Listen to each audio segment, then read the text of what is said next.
bokkul ak le siège xam nga siège moom en vertu du principe de l'inamovibilité ñoom ils reçoivent les magistrats du siège d'ordre de personne mais le procureur de la République dans ses attributions parfois il est dans l'obligation conformément en tout cas aux lois bi nga xam ne moom moo régir en tout cas le conseil supérieur de la magistrature de recevoir des affaires signalées comme ni ko Bachir waxee des ordres de procédure yoo xamante ne ni pouvoir exécutif moom moo koy jox te bu boobaa day exercer li nga xam ne moom mooy ses attributions donc pour ne pas en tout cas mettre la charrue avant les bœufs par rapport au dossier Farba je crois que li nga xam ne man moom laa koy conseillé mooy mu commencer dès à présent à organiser sa défense. Organiser non seulement sa défense et se préparer davantage à affronter la machine judiciaire puisque man gëm naa ne après cette phase-là le procureur de la République appréciation bi nga xam ne moom lay def mooy da koy placer sous mandat de dépôt et dossier am dañ koy jébal juge d'instruction pour creuser dans l'instruction préparatoire. Thioune balaa maa ñëw ci yow ci même question bi mu doon dernier tour de table par rapport à cette affaire Farba Ngom yéen mbokk internet yu ñuy teewlu tamit baax na ñu fàttali leen tuuti maanaam pôle judiciaire financier bi mooy parquet financier bii nga xamante ni daanaka moom mooy li nga xamante ni moom mooy machine bi tàmbali saytu yi nga xamante ni moom mooy jëm ci mbirum luubal ba juste à titre de rappel que le pôle judiciaire financier c'est un nouveau mécanisme né d'une loi ba fa rappel la rek c'est important tamit ndax bëri na askan wi ñu koy dégg ama Thioune dina ci dikk ngir faram-fàccee ko ci olof comme moom juriste la 2 août bii maanaam 2023 ci lañ modifier la loi 65/61 du 21 juillet 1965 portant code de procédure pénale cependant nag di leen fàttali ne nag 10 septembre lañ installé woon juridiction bi donc gis ngeen sortie gi ci ministre de la justice defoon moom Ousmane Diagne ndax ñoom li leen war moom mooy di examiner plainte pour corruption détournement de deniers publics blanchiment d'argent ak financement du terrorisme bi nga xamante ni yokk nañ ko ci te sànq Pape Amadou Mbaye daat koy fàttali c'est important de préciser. am na beneen bu ñuy fàtte. voilà indil ma ko l'enrichissement illicite parce que la CREI a disparu mais le délit n'a pas disparu. L'infraction est restée. loolu aussi nit ñi dañ ci bàyyi xel. enrichissement illicite am na ba tey. voilà donc à titre de rappel. ce parquet maanaam du pôle judiciaire financier bi il est composé maanaam membre du parquet du tribunal de grande instance hors classe de Dakar di leen fàttali ne El Hadji Alioune Abdoulaye Sylla moom mooy procureur de la République financier donc Abdoulaye Diouf moom mooy procureur de la République financier adjoint Ibrahima Faye mooy substitut du procureur de la République financier Arouna Sow moom mooy substitut du procureur de la République financier membre du collège des juges d'instruction au tribunal de grande instance hors classe de Dakar Idrissa Diarra le président du collège des juges d'instruction financier Massaer Sarr juge d'instruction financier Babacar Diop nekk juge d'instruction financier Mouhamadou Ndéné Ndir nekk juge d'instruction financier monsieur Moustapha Fall nekk juge d'instruction financier madame Nelly Seko Dieng nekk juge d'instruction financier membre de la chambre de jugement financière au tribunal de grande instance hors classe de Dakar Papa Mohamed Diop président de la chambre de jugement financière monsieur Mamadou Yaxam Keita membre Morlo Ousseynou Sy monsieur Ngor Diop madame Assietou Kanté Faye membre de la chambre d'accusation financière de la cour d'appel de Dakar Mamadi Diané président de la chambre d'accusation financière monsieur Alioune Sall monsieur Tahir Ka Abdoul Aziz Baro monsieur Samba Ndiaye madame Adji Mambousso Gueye membre de la chambre des appels financiers de la cour d'appel de Dakar madame Anta Ndiaye président de la chambre des appels financiers monsieur Mamadou Diallo nekk ak monsieur Thierno Niang madame Fatou Bintou Sissoko monsieur Fall Babacar Sy voilà donc ñooñu ñooy ñi nga xamante ni ñoom ñoo composé lii ma lim ni daanaka ñoo xayma leen ci 27 et quelques magistrats ñoom ñooy gérer li nga xamante ni moom mooy pôle judiciaire financier bi. alors pour terminer ce dossier sur l'affaire Farba Ngom ki nga xamante ni moom mooy Pape Amadou Mbaye moom daanaka wax na daanaka li nga xamante ni daal mooy yaakaaram ci dossier bi fi mu nar a mucc que Farba daal lu mën a xew daal na waajal boppam yow donc. fan nga xalaat ni fa lañ jëm ak dossier Farba bi. mais xalaat kay Basi wax na la ko sànq xam nga sooy xalaat day fekk nga am possibilité xalaat waaw alors que fii loi bi dañu tënk. non da laa tënk mais quand c'est systématique ça c'est automatique. c'est automatique voilà. T'as pas et quand c'est automatique bon amoo avis. non tu comme li ngay. li ma ci wax pour man peut-être looy conseiller Farba qu'il soit endurant. c'est voilà. neexul tey non neexul bon c'est vrai neexul wax mais loolu nga ko mën a conseiller mais loolu mooy am en fait c'est-à-dire qu'il soit endurant. voilà c'est ça voilà parce que déjà comme ce sont des infractions à caractère criminel donc foofu noonu l'instruction est indéfini dans le temps. Obligatoire, indéfini, oui. Indéfini dans le temps loolu aussi nañ ko xam nga si c'est des trucs délictuels l'instruction est supposée durer 6 mois. Mais fii l'instruction peut aller sur 1 an 2 ans. Tant que le juge n'a pas fini son instruction préparatoire procès du am. Donc lu ko dese c'est être endurant. C'est ça. benn nekk au-delà d'être endurant après voilà maintenant comment ça s'appelle encore sûrement engager la bataille politique parce que bu leen fàtte ni moom c'est des acteurs politiques ils vont engager la bataille politique. Maintenant ban type de bataille politique lay doon tout ce que je souhaite te bu loolu la waa Pastef di tooñee bu leen taal réew mi parce que réew mi soxla ku ko taal non loolu lañ leen di tooñee et c'est vrai bu leen taal réew mi parce que on en a assez vécu ba Pape Demba mu ngi koy wax léegi naan Diomaye nee na ku nekk na xoolaat ci boppam li fi jàll. bu mu fi ñëwaat. suñu introspection donc bu waruñoo toll ci adversité politique boo xam ne day yàqal ñeneen. ak yooyu noonu maintenant le reste ce sera une bataille d'opinion dans les médias forcément les médias vont y jouer rôle sauf que nag invitation aux médias attention à ne pas prendre parti. Attention à ne pas prendre parti mais si liste yooyu nga tudd noonu sànq. am nga ko si tudd koo xam ne turam si woon na fi ci coowal période bi Pape Demba di tudd mooy le juge qui avait rendu une décision sur l'affaire Mame Mbaye Niang le juge Keita. Cour d'appel wala non procès Mame Mbaye Niang.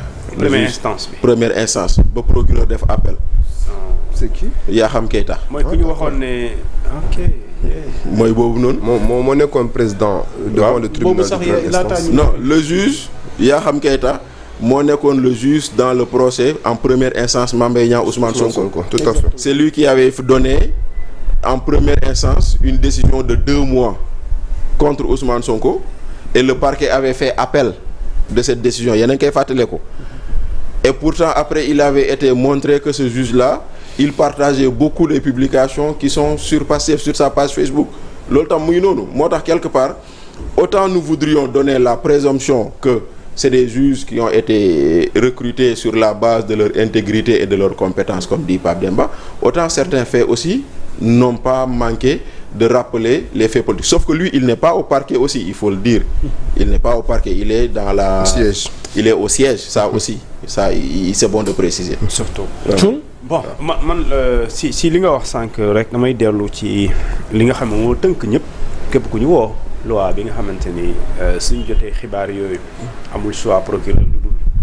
information judiciaire soit nga xam nit ki wala nga recherche X soo ko gisee téye mandat de dépôt le temps que ñu tijji instruction moo tax d'ailleurs moo tax et c'est ça que ñi nga xam ne ñoo teg pôle judiciaire et financier bi moo tax ñu créer à la place de la CREI da nga xamante ni amoon na lépp sauf yenn faits yi le double degré de juridiction mais même les compétences c'est ça les compétences de la CREI aussi étaient limitées parce que sur l'enrichissement illicite et les délits connexes et là avec on a des juges des magistrats qui sont à la limite dañuy am benn certaine expertise ak expérience yenn notion financière yi ak économie parce que mënoo par exemple un juge boo xamante ni da nga koo jànguloo droit code de procédure pénale code pénal et cetera code du travail yem fa nga ne ko demal toppal ñu lu ñu tuddee ñiy def ay blanchiment de capitaux nga xamante ni tout ce qu'ils utilisent lu gën a niil ci lu ñu utiliser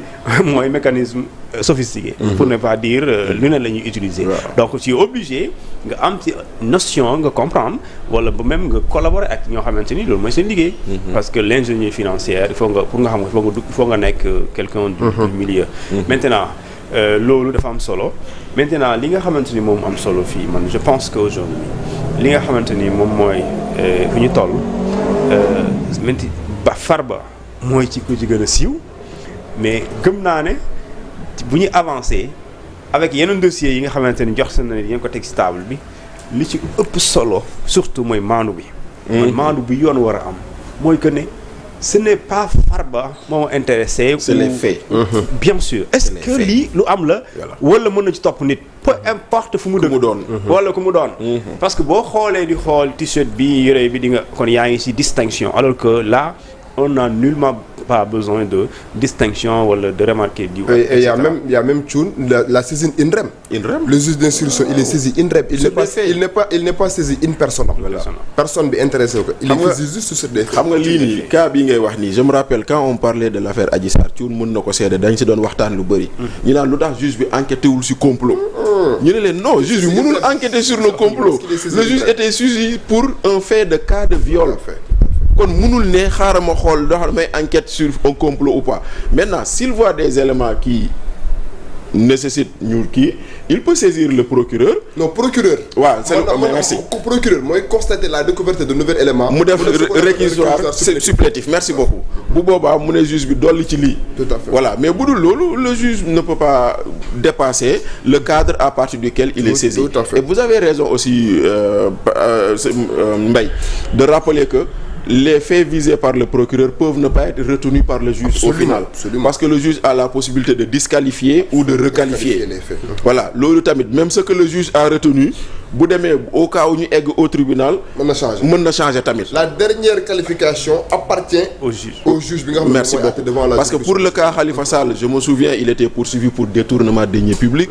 D'escroquerie sur les deniers publics association non escroquerie bokk son détournement association faux et usage de faux en écriture publique etc. mais ba mu demee le juge l'a condamné sur escroquerie sur les deniers publics. Tout à fait. Alors que délit boobu noonu bokkul woon ci qualification yu procureur jàppoon. Donc c'est fréquent de voir un juge requalifié ou disqualifié parce que ça fait partie de ses prérogatives. Tout à fait. C'est important voilà émission bi daanaka li nu dese bëriwul ñu ngi ci cappaandaw bi juste pour terminer ba ma am donc de façon résumée seen xalaat. parce que tey ci actualité bi gis nañ ni une grande partie de la classe politique ànd ceeg ay avocats donc ay juristes ñoom maître Bamba Cissé moo xam Mimi Touré ñoom professeur Gouna boobu dañu doon amal débat sur l'état maanaam. modèle démocratique du Sénégal. modèle démocratique du Sénégal. alors donc yéen tey à l'état fii mbir yi nekk tey ci wàllu démocratie réewum Sénégal gannaaw ñoom jàngat yi nga xamante am nañ ko ci tey yéen ban appréciation ngeen am ci l'état de notre démocratie ak perspective yi nga xamante ne moom la ñu am sunu kanam. parce que am na lu Bachir wax sànq bu jiitum réew mi demee ba di ko wax lors de la rentrée des cours et tribunaux. mu mel ni am na lu fi xewoon. oui te ñaanuñu yàlla mu xewaat parce que réew mi am na fu mu toll ci ay jafe-jafe. te on veut avancer. mais de l'autre côté aussi classe politique bi coow lee ngi am ku ma am ndey ko am ndey ñoom it jàpp nañ ni y a trop de politisation dans certains dossiers am na loo xam ne nag yoon na ko moom. moom moo war a def liggéeyam. alors donc seen appréciation sur ce débat mooy wàllu démocratie bu bon je crois que par rapport à ces débats c'est un débat en tout cas qui nous rattrape qui se pose aussi avec acuité. Et je crois que aussi comme ni nga ko rappelé il est encore temps Sénégal li nga xam ne tey jii moom mooy démocratie nekk leen na loo xamante ni dañ koy du yam ci discours mais day matérialiser wu en tout cas dañ koy ancrer ci li nga xam ne moom mooy suñuy valeur parce que je tiens à rappeler que le mot démocratie vient du grec demos trakos qui signifie la voix du peuple. Et pour apprécier le niveau de démocratie d'un pays dafa am deux piliers fondamentaux yoo xam ne tey jii moom ngay identifier mooy lorsqu'il y a l'état de droit mooy un état boo xamante ne ni dafa accepter assujettir infléchir li nga xam ne moom mooy la règle de droit un état qui n'accepte pas d'être au-dessus des règles de droit mais aussi il y a véritablement le principe de la séparation des pouvoirs et à partir du moment où ci dëkk nga constater ne am na une séparation des pouvoirs constater nga aussi il y a le respect de l'état de droit mën nga njort ne dëkk boobu noonu kat mi ngi doxee ce qu'on appelle une démocratie mais ñun on a une conception galvaudée de la démocratie puisque à chaque fois qu'on parle de démocratie li ñuy tàggee suñu bopp mooy le fait que à chaque fois que ñu dem élection alternance bi day am de la manière la plus paisible sans heurts en tout cas sans pour autant tey jii mu am ay violence wala ay contestation à n'en plus finir donc dañuy tàggee suñu bopp ñun démocratie boo xamante ne c'est une démocratie purement électorale je crois que war na noo mën a transcender en tout cas cette approche jàpp ne Sénégal am na démocratie parce que toujours am les alternances et des succédés ou en tout cas de manière paisible mais yaakaar naa ne war na noo